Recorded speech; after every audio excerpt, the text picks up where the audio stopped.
Karena sudah bencana diberikan pembekalan peningkatan kapasitas terkait dengan penanganan bencana pada kelompok difabel. Tetapi kemudian ketika itu dikaji kembali, rupanya memang belum optimal pendekatan ataupun penanganan bencana terhadap difabel yang dilakukan oleh Tagana. Nah, oleh sebab itu kemudian berpikir, oh ini berarti harus ada teman-teman difabel yang menjadi relawan, karena juga salah satunya pendekatan sesama atau sebaya difabelnya itu. Jadi pendekatan peer-to-peer-nya itu juga menjadi awal konsep ini. Akan lebih banyak mudah masuk ketika difabel itu mengedukasi difabel, atau ketika di bencana difabel itu melakukan respon pada difabel, akan lebih banyak diterima, lebih banyak dianggap sebagai teman sebaya. Nah, kemudian di 2017 dimunculkanlah atau dicetuskanlah relawan bencana yang namanya Difabel Siaga Bencana Daerah Istimewa Yogyakarta. Sebenarnya ini prinsipnya inklusif, jadi tidak hanya difabel yang bisa jadi anggota ini. Boleh itu tidak difabel, orang tua dari difabel, pendamping difabel, atau orang yang peduli dengan isu-isu difabel. Yang penting visi misinya bisa sama dengan Difagana ini. Nah, kemudian sampai di 2020 kebetulan ada pemilihan kembali dan saya terpilih sebagai ketua untuk Difagana sampai ke periode ini. Baik, terima kasih banyak Pak. Ada pertanyaan dari saya. Apa saja sih tantangan yang selama ini masih dihadapi dalam membangun kesadaran dan kesiapsiagaan bencana di antara teman-teman kelompok paling berisiko? Saya mencoba untuk menghindari istilah kelompok rentan, tetapi saya mencoba mensosialisasikan istilah baru, ya istilah baru dalam tanda kutip, masih yang sudah mulai digaungkan oleh teman-teman 2 tahun terakhir ini, yaitu teman-teman kelompok paling berisiko. Sekali lagi, tantangannya apa saja Pak? Silakan ya, Pak. Tantangan pertama itu bahwa ternyata kelompok paling berisiko yang dalam hal ini difabel itu masih rendah pemahaman akan kebencanaannya dan juga kapasitasnya. Sementara kalau kita tahu ketika kapasitas itu rendah, otomatis punya potensi menjadi korban yang tinggi.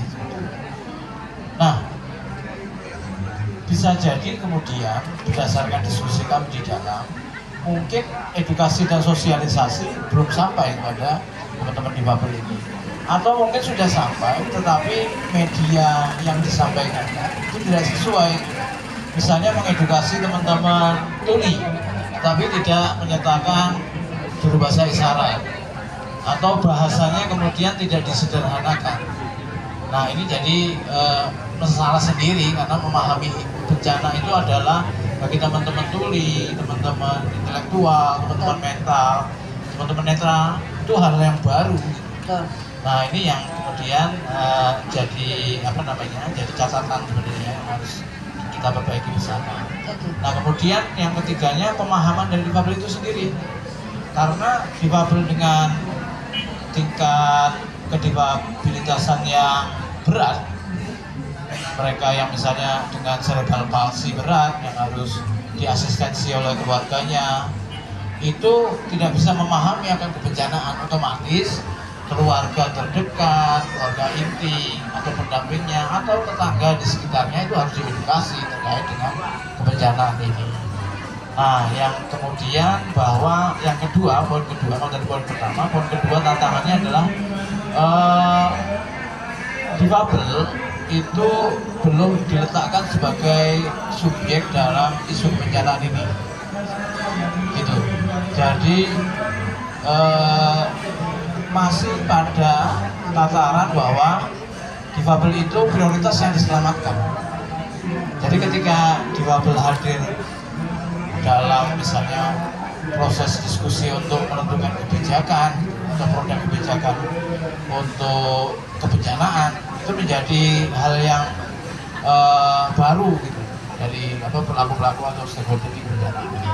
Nah ini tantangan kita bersama ke depannya, karena di Bagana salah satu yang mengadvokasi mendorong tata kelola penanggulangan bencana yang inklusif sebagai asas dan sebagai prinsip dalam penanggulangan bencana. Baik, Pak. Kemudian serupa dengan pertanyaan tadi, bagaimana kerjasama dengan pihak pemerintah? Saya bayangkan tidak hanya dinas sosial, tetapi juga dengan OPD yang lain, organisasi penangkat daerah. Mohon maaf, saya OPD bisa terselipnya menjadi organisasi penyandang disabilitas.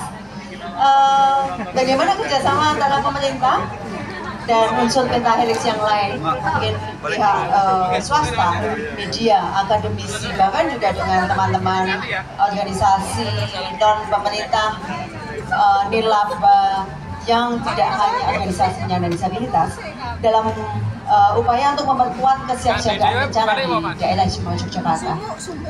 Ya, kami bersyukur ya pemerintah daerah daerah istimewa Yogyakarta itu sudah cukup memperkuat kelembagaan di Bagana ini lewat dinas sosial DIY, dan kami juga ada di sektor SPAB di dinas pendidikan dan olahraga ya Pak. Kemudian juga kami juga masuk dalam forum PRB gitu. Terima kasih Pak Taufik gitu, karena kami hadir di situ.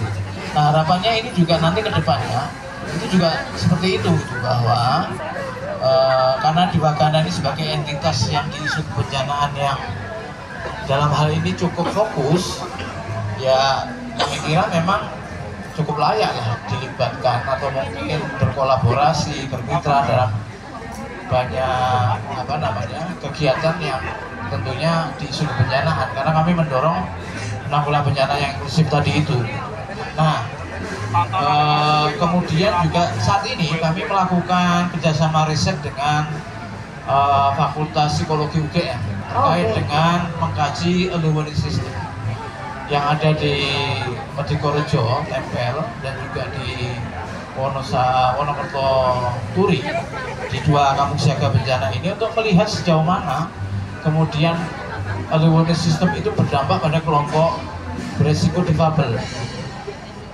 Nah ini penting karena kita melihat bahwa sejauh mana sih ini dikaji bahwa early warning system itu apakah sudah cukup menjangkau kelompok berisiko yang dalam hal ini difabel. Apakah teman-teman tuli memahami, apakah teman-teman netra itu memahami tentang early warning system itu. Nah ini yang menarik, yang menarik.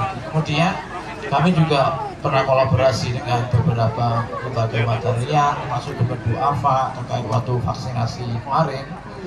Kemudian juga pemerintah DIY, karena kami juga sering kolaborasi dengan PKK DIY waktu vaksinasi.